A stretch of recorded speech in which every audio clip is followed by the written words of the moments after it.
देखो, सभ्यता क्या कहलाती है? सब इंसान को सभ्य बना। काफी जी जी, काफी देर से स्टार जी कोई है नाम करके आए ये हैं। मुझे हेलो अलग चाहें तो जी। अलग कर सकते हैं, कोई उसमें बोल। नहीं नहीं, कोई बात आ, नहीं। मैं आप के हो, जी मैं स्टार जी आपकी बोलिए, बात पे क्या कह थोड़ा, रहे हैं? देखो मैं आपकी बात में थोड़ा ऐड करना चाहूंगा। जो आप लोग चर्चा कर रहे हो बहुत अच्छी कर रहे हो, क्योंकि कल मैं जो इस्लाम को जो लोग डिफेंड करते हैं उससे कल मैं आधे घंटे बात किया। वो शायद उसका नाम था ट्रू इस्लाम, और एक था लब्बैक अल्लाहू लब्बैक करके। उसका यूट्यूब चैनल कौन सा है मुझे पता नहीं, मुझे मेरा वीडियो भी नहीं मिला। लिंक मुझे मिल गया था तो मैं जुड़ गया था। तो उससे कल मैंने आधे घंटे बात की। मैंने उसको बोला कि जैसे आदम अगर पहला इंसान था तो दुनिया में 10-12 प्रकार के इंसान हैं, ये इतने सारे प्रकार के कहाँ से आ गए? सब एक माँ बाप की संतान कैसे होंगे? फिर दूसरा मैंने उसको यही सवाल पूछा। इस पर तो 15 मिनट उलझाए रहा, कोई ठीक जवाब नहीं दिया। फिर उसके बाद में मैंने पूछा कि अल्लाह अगर एक है तो उसने इतने सारे मतांतर क्यों बनाए? 4-5 किताबें, 4-5 रसूल क्यों भेजे? अब सारे आपस में लड़ रहे हैं, ये तो गलती अल्लाह की ही है। और दूसरा, जैसे सनातन धर्म में क्या है, वेद ईश्वरीय ज्ञान है। उसके बाद में हमारी कोई दूसरी किताब ऐसी नहीं है कि जिसको हिंदू कहता हो कि ये भी ईश्वरीय ज्ञान है। वेद के बाद मनुस्मृति बनाई गई, लेकिन मनुस्मृति ईश्वरीय ज्ञान नहीं है, वेद के आधार पर है, लेकिन ईश्वरीय ज्ञान नहीं है। मानते हैं ऋषियों ने बनाया है। ऐसे ही कितनी भी किताबें हों, हमारे यहाँ राम का अवतार हुआ, कृष्ण का अवतार हुआ, लेकिन कोई किताब लेकर के नहीं आया, नया कौम या नया मत नहीं शुरू हुआ, एक ही है। बिगाड़ जो अभी सनातन धर्म में भी बहुत सारा अंधविश्वास आया, वो तो 400-500 साल पुराना है, इससे पहले ये भी नहीं था। तब तो हम संघर्ष ही नहीं कर रहे नहीं, थे। और नहीं हम देखिए, बिल्कुल। सनातन धर्म में क्या ऐसा भी है कि अगर कोई रिलीजन को छोड़ दे, कोई धर्म को छोड़ दे, कोई किसी और चीज को मानने लगे, तो आप उनसे नफरत करेंगे? मुझे तो नहीं लगता कि ऐसा होगा। अरे भाई मेरा साहब, लेकिन मेरा मैं कुरान मेरे लेकिन घर कुरान मेरा के में। खुद अंदर अंसारी एक एक जी, करके बोलें, ज्यादा ज्यादा बेहतर रहेगा, नहीं क्योंकि एक साथ कई लोग आप, बोलेंगे। नहीं मैं बोल रहा हूँ, तो मैं मेरा खुद का जी एक्सपीरियंस है, खुद का। जी क्योंकि मैं सनातनी फैमिली में हूँ, ठीक है। और मेरे पिताजी बहुत रिलीजियस थे। और जब मैं हाई स्कूल में, नाइन्थ या हाई स्कूल तक मैं भी बहुत रिलीजियस था, बहुत ज्यादा। सुबह शाम उठना, और जो हमारे यहाँ भजन ध्यान होता था उसको खूब करते थे। ध्यान तो मैं हमेशा बचपन से करता था। फिर जब मैं हाई स्कूल के बाद में मैंने कुछ चीजें ऐसी रियलाइज की कि अगर भगवान है तो ये, जिसे वही प्रश्न कि तो गरीब को इतना ज्यादा तकलीफ क्यों मिलता है, या इन सब चीजों से, या फिर मंदिर की या मूर्ति पूजा मुझे समझ में नहीं आती थी कि इसका रिजल्ट क्या है। तो मैं धीरे धीरे क्या है, नास्तिक होने लगा। फिर इंटर तक या बीटेक फर्स्ट ईयर तक, मैंने इंजीनियरिंग भी की है, फर्स्ट ईयर तक मैं फुल नास्तिक था। सेकेंड ईयर में भी मैं नास्तिक था, और कठोर नास्तिक था। कभी भी मैं मंदिर जाता था सिर्फ प्रसाद खाने में, घंटा बजाता था, अंदर अंदर कभी नहीं घुसता था।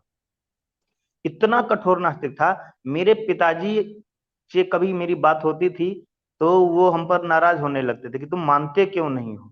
तो मैं प्रश्न करता था, उनके पास जवाब नहीं होते थे।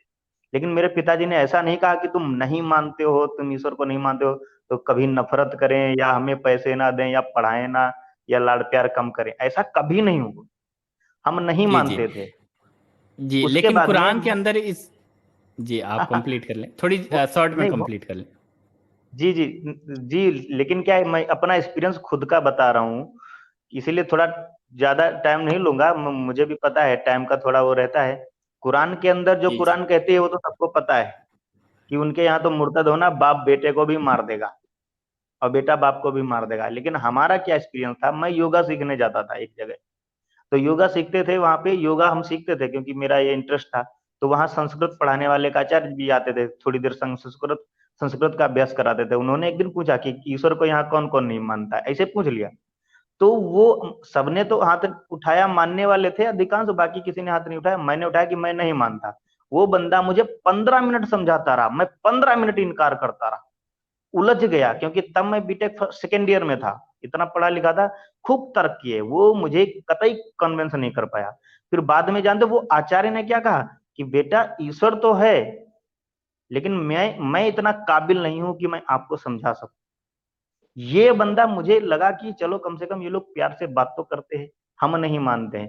फिर मैं राजीव दीक्षित को सुनता था। फिर मैं, मेरे एक फ्रेंड थे, उन्होंने मुझे हरियाणा बुलाया गुरुकुल में। गुरुकुल के जो सिद्धांत थे, फिर मैं आर्य समाज से जुड़ा हुआ हूँ, उनके जो सिद्धांत है वो अंधविश्वास से बिल्कुल अलग है, शुद्ध वेद के आधार पर है। तब मेरे अंदर आस्तिकता जागी। तो इतना लंबा पीरियड मेरा नास्तिक में 4-5 साल रहा, लेकिन हमारे घर से समाज से कोई तकलीफ हमें नहीं हुई।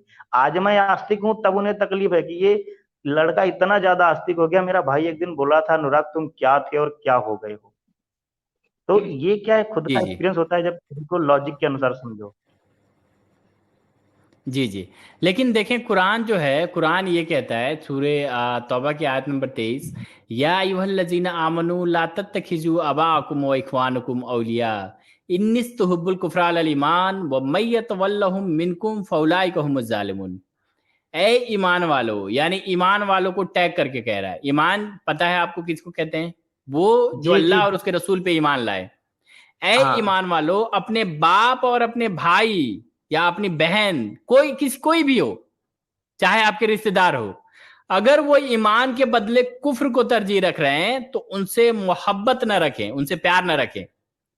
ये कह रहा है, या अय्युहल्लज़ीना आमनू ला तत्तखिजू अबाकुम व इख्वानकुम औलिया इन इस्तुबुल कुफ्रा अल ईमान व मय यतवल्लहुम मिनकुम फौलाइकुम ज़ालिमून। ऐ ईमान वालों, अपने बाप और अपने भाई से भी दोस्ती ना रखो अगर वो ईमान के बदले कुफ्र को तरजीह दे रहे हैं। और अगर कोई रख लेता है तो अल्लाह के नजरों में वो जालिम है। ये देखें, ये कुरान का कॉन्सेप्ट है, ये है इस्लाम का कॉन्सेप्ट। जी जी। जो दयानंद सरस्वती ने जो सत्यार्थ प्रकाश लिखा था ना, उसके 14वें समोल्लास में कुरान की ही पूरी बखिया उधेड़ के रखी। लेकिन मैंने कुरान नहीं, वो सत्यार्थ प्रकाश का 14वां समोल्लास तो मैंने 3-4 पेज पढ़ा। मैंने सीधे कुरान पढ़ी, सीधे कुरान पढ़ी। जी मुझे जी अरबी नहीं आती, लेकिन मुझे उर्दू नहीं आती, लेकिन हिंदी अर्थ तो है। और जी जी जी जाकिर नाइक बिल्कुल। जैसे तो कुरान की आयतों को कितना गोलमोल करते हैं। जैसे एक आयत में जिसमें दा हा करके वर्ड आया है, बोलते ये शुतुरमुर्ग का अंडा है, लेकिन वहां पे साफ लिखा है कि धरती को बिछाया गया है। बिछाया क्या जाता है? कोई गोला बिछाया जाता है क्या? चादर बिछाई जाती है या कोई गद्दा बिछाया जाता है? आसमान भी लपेट, तो मतलब किस तरीके से जलेबी बनाते हैं और किस तरीके से मतलब गुमराह करते हैं कि देखो यहाँ हमारे यहाँ भी विज्ञान है, हमारे यहाँ भी। अब वो तो क्या क्या करते हैं सबको पता ही है। लेकिन क्या सबसे ज्यादा तकलीफ है जो हिंदू समाज है, सनातनी समाज। हम्म ये इस्लाम, अभी इसने कश्मीर देखा है, 5 से 7 लाख लोग मार दिए गए थे। उसके बाद भी इसकी इसकी भगा दिए गए थे। 2,500-3,000 लड़कियों का रेप हुआ था, 2,500-3,000 लोग मारे गए थे, 5 से 7 लाख लोग मैस्कर हुए। वो दिल्ली में या इधर उधर आके रह रहे। उसके बाद भी हिंदू समाज को इतना बांटा और तोड़ा जाता है, वो जागरूक नहीं होता है कि हम कैसे लोगों के बीच में रह रहे हैं। हम्म। सही बात है। नहीं, जाकिर नायक की तो बात ही अलग है। मैं ये देखता हूँ कि कुरान, क्या जब आप पढ़ेंगे तो एक आयत सूरह अंबिया की 30 नंबर की आयत है, अवलम यरल लजीन कफरू अन्नस समावात वल अर्द। क्या काफिरों ने नहीं देखा कि जमीन और आसमान एक साथ जुड़े हुए थे और हमने उसको अलग अलग किया? ये मैं नहीं कह रहा हाँ हूँ, ये इनके मौलाना, इनके तर्जुमेकार वो तर्जुमा किए हैं। मैं नहीं कह रहा हूँ अपनी जी। तरफ से, क्योंकि मैं अपनी तरफ से कहूंगा तो ये मेरे पे मुकदमा कर देंगे। तो काफिर कहाँ थे जब जमीन आसमान दोनों जुड़े हुए थे? तो कहाँ से देख रहे थे? सही, कहाँ बिल्कुल बैठे सही थे? कह रहे थे।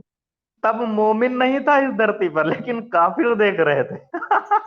लेकिन देख कहाँ से रहे थे जब दोनों जुड़े हुए थे एक साथ में? तो कहाँ से देख रहे थे? मतलब उस समय काफिर थे और मोमिन नहीं थे, और जाकिर नाइक रहा होगा वहां पे। ये बात हाँ, जाकिर वहां पे नाइक खुद, जाकिर नाइक खुद बोल रहा था। मैंने उसका वीडियो देखा था सोशल मीडिया पे। उसके बाद ये आया जी तो जी हमने पढ़ी, हमने कहा, फिर तुरंत मेरे दिमाग में आया। हमने कहा यार, जब पृथ्वी आकाश एक था, मतलब सृष्टि आकाश और पृथ्वी एक में चपके हुए थे, तो दुनिया तो बनी नहीं थी। इसका मतलब उस समय काफिर देख रहे थे कि कैसे अलग हो रही है। इतना जी जी। टोपीबाज आदमी है जाकिर नाइक कि क्या बताए। अच्छा, एक हमारे साथ आए हैं जावेद भाई, वकास नाम करके, उनको लेता हूं मैं।